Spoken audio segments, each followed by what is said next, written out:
Hello everyone, my name is Sweety Badhalia and welcome to SB Academy classes। तो आज के इस video lecture में हम लोग पढ़ेंगे सरफेस केमिस्ट्री में एड्सॉर्प्शन आइसोथर्म के बारे में। सीबीएसई के हिसाब से अगर आप देखें तो आपके सिलेबस में फ्रेंडलिक एड्सॉर्प्शन आइसोथर्म काफी इंपॉर्टेंट है, जिसे कई लोग फ्रेंडलिच एड्सॉर्प्शन आइसोथर्म भी कहते हैं।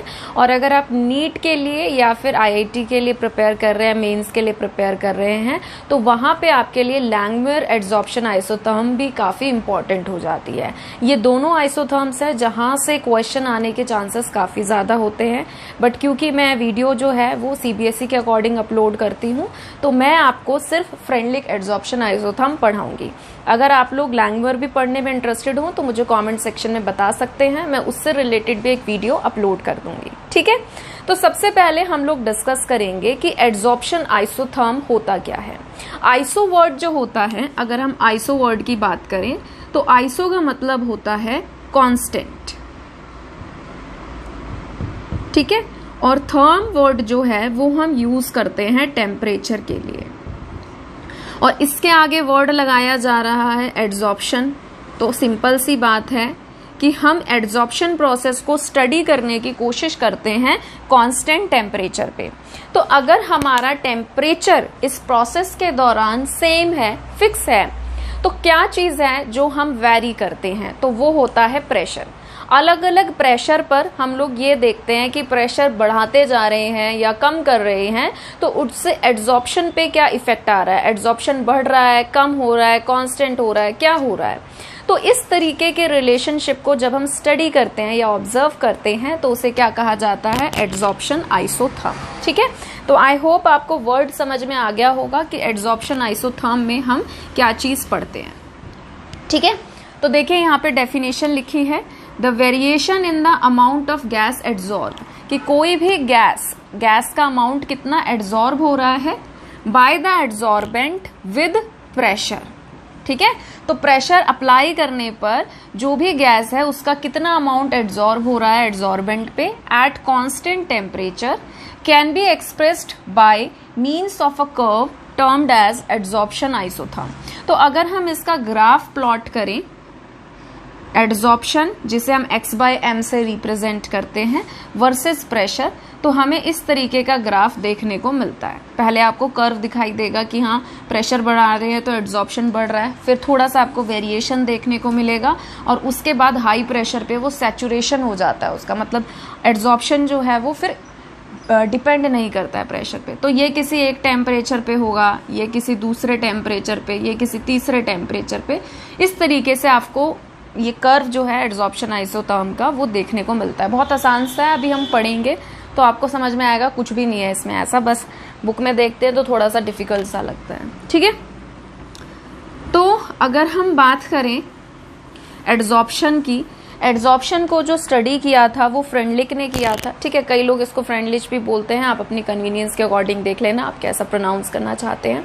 तो इन्होंने 1909 में रिलेशन दिया। इन्होंने क्या कहा कि भाई अगर हम एड्सॉर्प्शन की बात करें, एड्सॉर्प्शन को x बाय m से रिप्रेजेंट करते हैं, तो वो डायरेक्टली प्रोपोर्शनल होता है प्रेशर के, जो हम प्रेशर अप्लाई कर रहे हैं गैस पे, या जो गैस का प्रेशर है रेज टू इट्स पावर, जो कि होता है 1 बाय n। n यहाँ पर एक कांस्टेंट होता है जो गैस टू गैस डिपेंड करता है, अलग अलग गैसेस के लिए n होता है, तो उसके लिए आपको परेशान होने की जरूरत नहीं है। वैसे तो इस पे न्यूमेरिकल नहीं आएगा, डेरिवेशन या इफेक्ट ऑफ प्रेशर ही पूछते हैं आपसे कि भाई थ्योरेटिकली समझाओ या ग्राफिकली आप रिप्रेजेंट करो, एक्सप्लेन करने की कोशिश करो।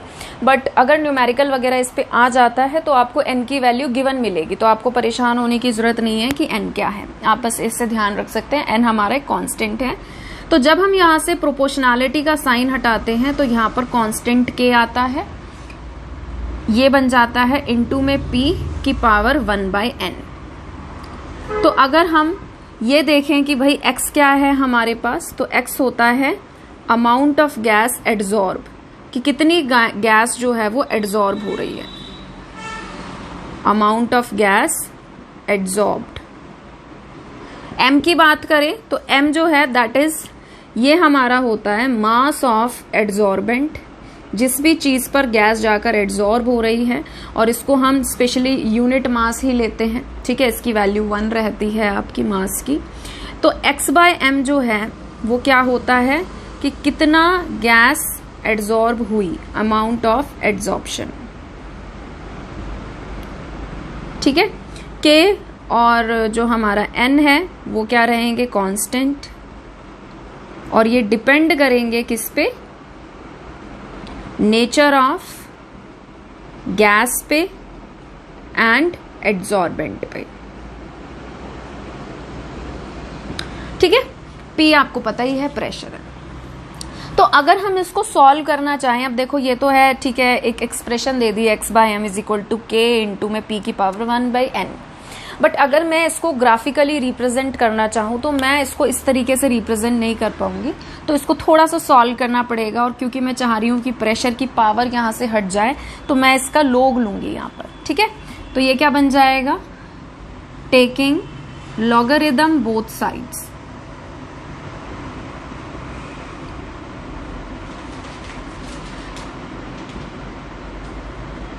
वी गेट, अगर हम दोनों साइड log लेते हैं तो देखिए वो क्या बन जाएगा, log x/m, ठीक है। और ये दोनों मल्टीप्लाई में है, तो मैंने यहाँ पे भी log ले लिया k इंटू में p की पावर 1/n। अब जिनको नहीं पता है वो आप ध्यान रखें कि log की आइडेंटिटी होती है कि अगर कोई दो चीजें आपस में मल्टीप्लाई में है और हम उसका log ले रहे हैं तो वो क्या हो जाता है, आइडेंटिटी log a, ठीक है, प्लस log b, ये आइडेंटिटी होती है। तो इस आइडेंटिटी को हम यहां पर लगाएंगे, तो ये क्या बन जाएगा, log x/m = log k plus क्या बन जाएगा, ये log p⁻⁴ 1/n, ठीक है। अब ये भी एक आइडेंटिटी होती है कि अगर log हम किसी चीज का ले रहे हैं और उसकी कुछ पावर है तो वो पावर कहाँ आ जाती है, आगे आ जाती है।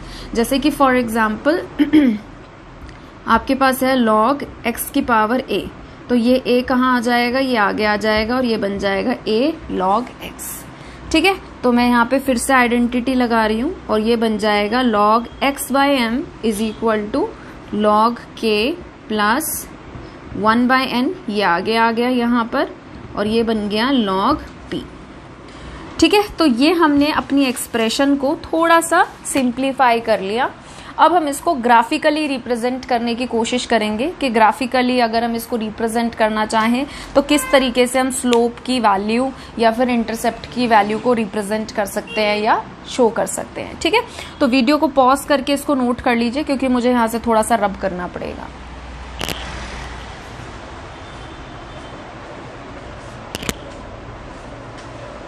ठीक है, तो अब हम इसके ग्राफ को स्टडी करेंगे। तो हमारे पास जो रिलेशन आया था वो क्या आया था, log x/m = log k plus 1/n log p, ठीक है। तो अगर हम इसको ग्राफिकली रिप्रेजेंट करना चाहें, ये y एक्सिस है, ये x एक्सिस है, मैंने y एक्सिस पे ले लिया log x/m एड्सॉर्प्शन वाली टर्म को, और x एक्सिस पे ले लिया log p को, ठीक है। तो इसे हम कंपेयर करेंगे y = mx + c से। तो इसको थोड़ा सा रीअरेंज कर देते हैं, इसको लिख देते हैं log x/m = 1/n, मैं कुछ नहीं कर रही, बस इसे आगे लिख रही हूँ, इसको पीछे लिख रही हूँ, 1/n log p plus log k, ठीक है। तो अब देखिए y एक्सिस पे मैंने इसे लिया है, ठीक है, और x एक्सिस पे मैंने log p को लिया है, तो ये हो गया mx प्लस में c। y पे हम लोगों ने क्या लिया है, log x/m को, ठीक है, और x एक्सिस पे हम लोगों ने क्या लिया है, log p को। तो यहां से अगर हम कंपेयर करें तो आप क्या देख पा रहे हैं कि जो log x/m है और जो log p है, ये क्या है, log p इंटू में 1/n है। तो मैं इसको ऐसे भी लिख सकती हूँ, log p अपॉन में n प्लस log k, ऐसे भी लिख सकती हूँ। तो ये वाला जो मेरा पोर्शन है ये भी न्यूमरेटर में है और ये वाला जो पोर्शन है ये भी न्यूमरेटर में है। एक बढ़ेगा तो दूसरा भी बढ़ेगा, एक कम होगा तो दूसरा भी कम होगा, दोनों क्या है, एक दूसरे के डायरेक्टली प्रोपोर्शनल है। तो यहां से ये तो पता चल गया कि ग्राफ मेरा इस तरीके से इंक्रीजिंग ऑर्डर में आएगा। अब मुझे ये देखना है कि मेरा ग्राफ जो है वो यहां से कहीं से एक्सिस पे से स्टार्ट होगा या फिर ओरिजिन पे कहीं से स्टार्ट होगा। तो उसके लिए, उसे जज करने के लिए हमें मदद करता है इंटरसेप्ट की वैल्यू। जो सी होता है वो होता है इंटरसेप्ट। अगर इंटरसेप्ट की वैल्यू जो है वो 0 आ रही है तो हमारा जो ग्राफ है वो ओरिजिन से शुरू होता है। बट अगर यहाँ पर वैल्यू 0 नहीं है तो इसका मतलब वो ग्राफ ओरिजिन से तो शुरू नहीं होगा, किसी ना कहीं एक्सिस के किसी वैल्यू से शुरू होगा। ठीक है, तो यानी कि log k है, इसका मतलब क्या है कि यहां से आप किसी इंटरसेप्ट की वैल्यू निकाल सकते हो। ये ग्राफ आपका यहां से कहीं से भी आप शुरू कर सकते हो इस तरीके से। कई बुक में ना आपको इस तरीके से ग्राफ मिलता है और फिर हम उसको बोलते हैं कि अगर हम स्केल लगा के उसको थोड़ा सा एक्स्ट्रापोलेट कर ले तो इस तरीके से हमें इंटरसेप्ट की वैल्यू मिल जाती है। आप ऐसे दिखाओ या आप उसको यहाँ इस पॉइंट से ही सीधा दिखा दो, कोई इशू वाली बात नहीं है। ठीक है, वो बस इंटरसेप्ट की वैल्यू निकालने के लिए होता है। तो यहां से आपकी जो इंटरसेप्ट की वैल्यू है c वो आ जाएगी, जो कि क्या है log k।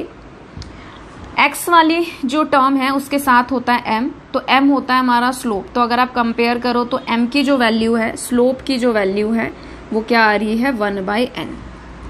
ठीक है, तो आसान सा ग्राफ था। हम लोगों ने क्या किया, जो भी हमारी एक्सप्रेशन थी क्या थी कि x/m is equal to k into में p की पावर 1/n होता है, इसका हमने log लिया। log लेके हमने इस एक्सप्रेशन को बनाया। आप सीधा यहां से भी लिख सकते थे कि y इज इक्वल टू ये है हमारा mx प्लस c। सीधा यहां से कंपेयर कर लो। अगर किसी बच्चे को प्रॉब्लम होती है ऐसे समझने में तो आप इसको थोड़ा सा रीअरेंज करके और फिर mx प्लस c से कंपेयर कर लो। ठीक है, तो ये एक तरीके का जो ग्राफ है ये वैलिडेट करता है किसको, फ्रेंडलिक एड्सॉर्प्शन आइसोथर्म को। आप जब कंपेयर कर रहे हैं और कंपेयर करके इसको बनाते हैं, ग्राफ को प्लॉट करते हैं, तो ये ग्राफ हमें स्ट्रेट तरीके का कर्व देता है, स्ट्रेट लाइन इक्वेशन को भी ये फॉलो करता है। ठीक है, तो y एक्सिस पे हम लोगों ने क्या लिया था, log x/m जो कि आपके एड्सॉर्प्शन की वैल्यू थी, और x एक्सिस पे हम लोगों ने क्या लिया है log p जो कि प्रेशर की वैल्यू थी, और कंपेयर किया तो आपको स्लोप और इंटरसेप्ट की वैल्यू यहाँ से पता चल गई। ठीक है, तो वीडियो को पॉज करके इसको आप नोट करिए। फिर इसके बाद हम पढ़ेंगे इफेक्ट ऑफ प्रेशर, कि भाई अगर हम अलग अलग प्रेशर पर देखना चाहें, लो प्रेशर पे देखें या हाई प्रेशर पे देखें या इंटरमीडिएट प्रेशर पे देखें, तो एड्सॉर्प्शन जो है वो हमें कैसा देखने को मिलता है, हम क्या ऑब्जर्व कर पाते हैं। ठीक है, तो इसे नोट करिए पहले।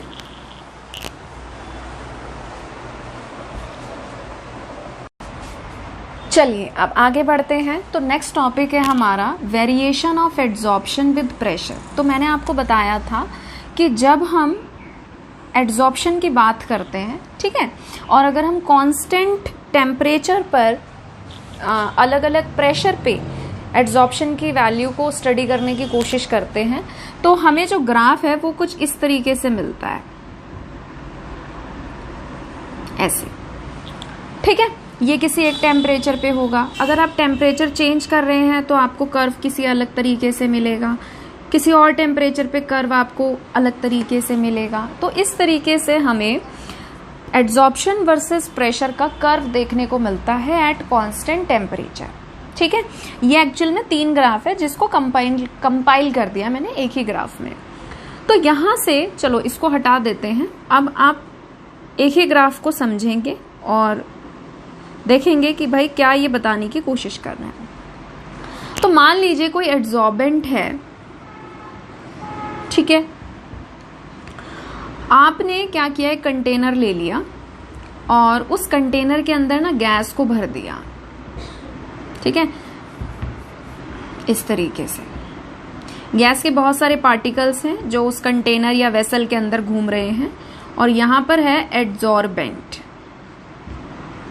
ठीक है, ऊपर आपने कंटेनर के लगा रखा है एक मूविंग पिस्टन जिसको आप ऊपर नीचे मूव कर सकते हैं। तो मान लीजिए हम कुछ अपनी तरफ से प्रेशर नहीं लगा रहे, तो गैस के पार्टिकल्स क्या होंगे, आराम से मजे से इधर उधर घूमेंगे, कोलाइड करेंगे, कुछ सरफेस पे आकर एड्सॉर्ब भी हो जाएंगे। फिर अगर मैं इस मूविंग पिस्टन को थोड़ा सा प्रेशर लगा के नीचे की तरफ ले आऊं, तो ये जो गैस के पार्टिकल्स हैं ये क्या होंगे, और क्लोजली पैक्ड आ जाएंगे, है ना, और ज्यादा रेशो में पहले के कंपैरेटिवली कोलाइड करेंगे और ज्यादा सरफेस पर एड्जॉर्ब होंगे। तो आप यहाँ से क्या चीज देख पा रहे हैं कि प्रेशर लगाने से या प्रेशर बढ़ाने से एड्जॉर्प्शन प्रोसेस जो है उसमें आपको इंक्रीमेंट देखने को मिला, वो बढ़ गया, इंक्रीज हो गया।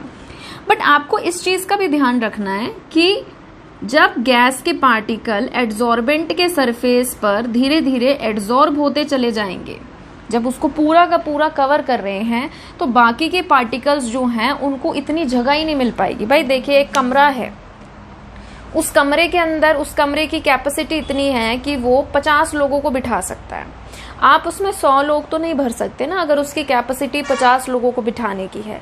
तो जितना इसका सरफेस एरिया होगा उसी पे भाई कितने पार्टिकल उसके गैस के आके उस पे एड्जॉर्ब हो रहे हैं, और उसके बाद अब उसके पास कितनी खाली जगह है और पार्टिकल्स को एड्जॉर्ब करा लेने की, इस पे भी डिपेंड करता है एड्जॉर्प्शन प्रोसेस। तो एक समय ऐसा आता है, स्टार्टिंग में क्या होगा, जब आप प्रेशर बढ़ाएंगे एड्जॉर्प्शन प्रोसेस आपको बढ़ता हुआ दिखाई देगा, पर जैसे जैसे एड्जॉर्प्शन प्रोसेस होता चला जाता है आपको दिखाई देगा कि फिर उसके बाद धीरे धीरे प्रेशर अपना रोल प्ले करना बंद कर देता है। एड्जॉर्प्शन पे इतना फर्क नहीं पड़ता जितना पहले पड़ रहा होता है प्रेशर का। ठीक है, तो यहां पर हम 3 चीजें स्टडी करते हैं। क्या स्टडी करते हैं? एट लो प्रेशर, ठीक है, फिर एक होता है एट हाई प्रेशर, और एक होता है एट इंटरमीडिएट प्रेशर, मतलब बीच का प्रेशर, हाई और लो के बीच का। ठीक है, तो जब प्रेशर की वैल्यू कम होती है, लो प्रेशर होता है, एड्जॉर्प्शन और प्रेशर एक दूसरे के डायरेक्टली प्रोपोर्शनल होते हैं। ठीक है, तो ये दोनों एक दूसरे के डायरेक्टली प्रोपोर्शनल कब आएंगे? ये एक दूसरे के डायरेक्टली प्रोपोर्शनल तब आएंगे जब 1/n की वैल्यू जो है वो ओवरऑल क्या होगी? 1। ठीक है, तो यहां पर हमने क्या किया, 1/n की वैल्यू को 1 पुट किया, तो यानी कि क्या हो गया, x/m is directly proportional to p की पावर 1। तो यानी कि जैसे जैसे एड्जॉर्प्शन प्रोसेस जो है वो जैसे जैसे बढ़ रहा है, मतलब किस पे डिपेंड कर रहा है? प्रेशर पे। जैसे जैसे प्रेशर बढ़ रहा है तो एड्जॉर्प्शन की वैल्यू जो है वो भी आपको बढ़ती हुई दिखाई दे रही है।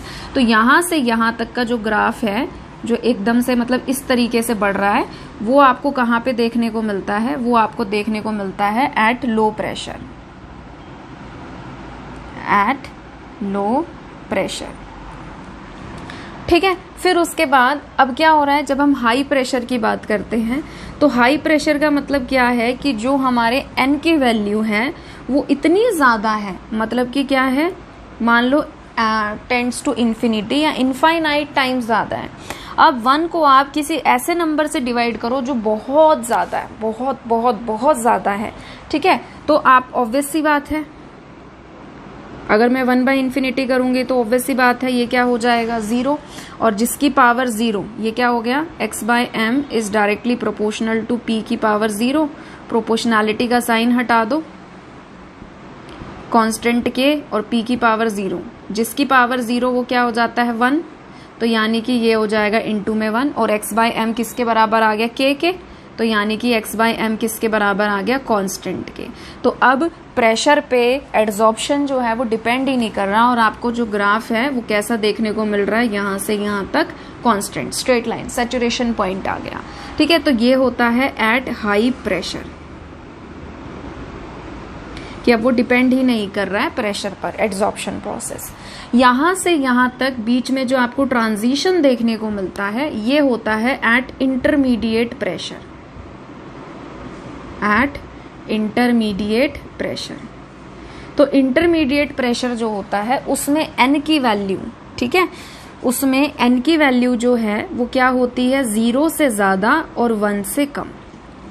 ठीक है, n की जो वैल्यू है वो 0 से ज्यादा होगी और 1 से कम होगी, और ज्यादातर हमें मोस्टली जो रेंज मिलती है, प्रोबेबल रेंज, वो 0.1 से 0.5 तक की मिलती है n के लिए। ठीक है, तो यहाँ पे अब देखो सिंपल सी बात है, अगर x/m और n की वैल्यू अब मान लो मैं 0.1 लिख रही हूँ, तो ऑब्वियस सी बात है 1 को मैं 0.1 से डिवाइड करूंगी तो कुछ ना कुछ वैल्यू आएगी p की, है ना। तो यानी कि हमें क्या मिलेगा, हल्का सा इंक्रीमेंट देखने को मिलेगा। इन द सेम वे अगर मैं यहाँ पर 0.2 रख रही हूँ, 0.3 रख रही हूँ, 0.4 रख रही हूँ, 0.5 रख रही हूँ, तो वो जो थोड़ी सी वैल्यू एड्जॉर्प्शन की प्रेशर पे डिपेंड करेगी, वो यहाँ से यहाँ तक के ट्रांजिशन फेज पे हमें ऑब्जर्व होने को या देखने को मिलती है। ठीक है, तो लो प्रेशर पर जो एड्जॉर्प्शन है वो प्रेशर के डायरेक्टली प्रोपोर्शनल होता है। हाई प्रेशर की अगर बात करें तो एड्जॉर्प्शन प्रेशर पर डिपेंड ही नहीं करता। और अगर हम इंटरमीडिएट प्रेशर की बात करें, जब n की वैल्यू 0 से 1 के बीच में होती है, तो हमें ये ट्रांजिशन पीरियड ऑब्जर्व होता है। ठीक है, तो वीडियो को पॉज करके इसको नोट कर लीजिए। और ये वाला जो हमारे पास प्रेशर की वैल्यू होती है, जब उसके बाद एड्जॉर्प्शन जो है वो प्रेशर पर डिपेंड ही नहीं कर रहा, तो इसे हम बोलते हैं सैचुरेशन प्रेशर या सैचुरेटेड प्रेशर, कि हमने एक ऐसा प्रेशर की वैल्यू अटेन कर ली, अब वो कांस्टेंट हो गया है और एड्जॉर्प्शन अब उस पर डिपेंड ही नहीं कर रहा। ठीक है, नोट करिए इसे प्लीज। आगे बढ़ते हैं। अब हम लोग कुछ इम्पॉर्टेंट टर्म्स के बारे में डिस्कस करेंगे, फिर आज के लेक्चर को हम लोग यहीं पे फिनिश कर देंगे। ठीक है, तो देखिए सैचुरेशन प्रेशर की मैंने डेफिनेशन लिखी है। अभी हम लोग ग्राफ में डिस्कस भी कर रहे थे कि जैसे हमारे पास जो ग्राफ आता है, ठीक है, उस ग्राफ में जो हम x/m वर्सेस प्रेशर को प्लॉट करते हैं, तो जब हमारे पास जिस पॉइंट पर प्रेशर जो है वो कांस्टेंट हो जाता है, कि अब प्रेशर कितना भी बढ़ा लो, ठीक है, एक्सटेंट ऑफ एड्जॉर्प्शन पे, कि एड्जॉर्प्शन कितना होगा, कैसे होगा, उस पर फर्क पड़ना बंद हो जाता है, तो उसको हम क्या बोलते हैं, सैचुरेटेड या फिर सैचुरेशन प्रेशर। ठीक है, इसको हम डिनोट करते हैं PS से। तो मैंने इसकी डेफिनेशन लिखी है। Since adsorption is a reversible process, मैंने आपको बताया भी था स्पेशली फिजिकल एड्जॉर्प्शन में कि एड्जॉर्प्शन जो है वो रिवर्सिबल प्रोसेस होता है। हालांकि केमिकल एड्जॉर्प्शन पे आपको खास रिवर्सिबिलिटी देखने को नहीं मिलती है। ठीक है, तो देयरफॉर एट इक्विलिब्रियम, अगर हम इक्विलिब्रियम पे बात करें तो जितना एड्जॉर्प्शन हो रहा होता है उतना ही डिसॉर्प्शन हो रहा होता है। मतलब कि अगर सरफेस के पार्टिकल पर जितने पार्टिकल एड्जॉर्ब हो रहे होते हैं, फिर उतने ही सरफेस को छोड़ छोड़ के भाग रहे होते हैं, डिसॉर्ब्ड हो रहे होते हैं। तो ऐसा प्रेशर जब अमाउंट ऑफ गैस एड्जॉर्ब्ड जो है वो becomes equal to the amount of gas desorbed, जितने एड्जॉर्ब हो रहे हैं उतने ही अगर वापस डिसॉर्ब्ड होने लगते हैं, हटने लगते हैं, तो उस प्रेशर को, ठीक है, हम क्या बोलते हैं, सैचुरेशन प्रेशर। और यहाँ पर एक्सटेंट ऑफ एड्जॉर्प्शन जो है वो कांस्टेंट हो जाता है even though the pressure is increased. आप कितना भी प्रेशर लगा लो, फिर एड्जॉर्प्शन पे कोई फर्क नहीं पड़ता। उसके बाद हमारे पास आता है limitation of Freundlich adsorption isotherm. Adsorption isotherm जो थी फ्रेंडलिक की, ठीक है, मैंने आपको बताया भी था इन्होंने कब दी थी अपनी ये आइसोथर्म 1909 में। तो ये इनके जो आइसोथर्म थी ये फेल हो गई थी हाई प्रेशर पे, हाई प्रेशर पर एप्लीकेबल नहीं थी। तो इसको सिर्फ एक अप्रोक्सीमेट मेथड माना जाने लगा कि अगर आप एक्सटेंट ऑफ एड्जॉर्प्शन को स्टडी करना चाहते हैं विद प्रेशर, तो आप सिर्फ इसे लो प्रेशर पर स्टडी कर सकते हैं, हाई प्रेशर पर स्टडी नहीं कर सकते। तो इसकी लिमिटेशन ये थी कि ये सिर्फ लो प्रेशर तक लिमिटेड रह गई, हाई प्रेशर पर ये फेल हो जाने लगी। फिर इसके बाद इन्होंने तो 1909 में इस आइसोथर्म को दिया था। इरविंग जो है, जो मैं आपको पहले कह भी रही थी कि एक और हमारे पास एड्जॉर्प्शन थर्म आ जाते हैं जिसे हम लैंगमुर एड्जॉर्प्शन आइसोथर्म कहते हैं। तो इरविंग लैंगमुर एक साइंटिस्ट थे जिन्होंने 1916 में अपनी आइसोथर्म दी थी। फिर उस आइसोथर्म को स्टडी किया जाने लगा, तब वो उसको उन्होंने भी जो अपनी एड्जॉर्प्शन आइसोथर्म दी थी वो extent of adsorption with respect to pressure ही दी थी। तो उन्होंने भी प्रेशर के रिस्पेक्ट में कि भाई एड्जॉर्प्शन पे क्या फर्क पड़ता है उसके बारे में डिस्कशन किया था। तो अगर आप लैंगमुर एड्जॉर्प्शन आइसोथर्म भी पढ़ना चाहते हैं तो आप मुझे कमेंट सेक्शन में बता सकते हैं, मैं जरूर उससे रिलेटेड भी वीडियो अपलोड कर दूंगी। फिर उसके बाद नेक्स्ट हमारे पास आता है adsorption isobar. Iso means constant, bar आपको पता ही है प्रेशर की यूनिट होती है, तो यहाँ पे प्रेशर जो है वो कांस्टेंट होता है। ये याद रखने का एक तरीका है, आइसो मीन्स कांस्टेंट, बार जो है वो प्रेशर की यूनिट होती है, तो कांस्टेंट प्रेशर। तो जब हम ग्राफ प्लॉट करते हैं extent of adsorption versus temperature at constant pressure पर, तो उसको कहा जाता है एड्जॉर्प्शन आइसोबार। जैसे कि हम एड्जॉर्प्शन वर्सेस प्रेशर प्लॉट करते हैं एट कांस्टेंट टेम्परेचर तो उसे कहा जाता है एड्सॉर्प्शन आइसोथर्म। इसी तरीके से एड्सॉर्प्शन वर्सेस टेम्परेचर जब हम प्लॉट करते हैं एट कांस्टेंट प्रेशर तो उसे क्या कहा जाता है, एड्सॉर्प्शन आइसोबार। ठीक है, तो फिजिकल एड्सॉर्प्शन का ग्राफ इस तरीके से आता है और केमिकल एड्सॉर्प्शन का ग्राफ इस तरीके से आता है। ये मैं ऑलरेडी जब फिजिकल और केमिकल एड्सॉर्प्शन डिस्कस कर रही थी, डिफरेंशिएट पढ़ रहे थे हम, तो वहां पे मैंने डिस्कस किया था।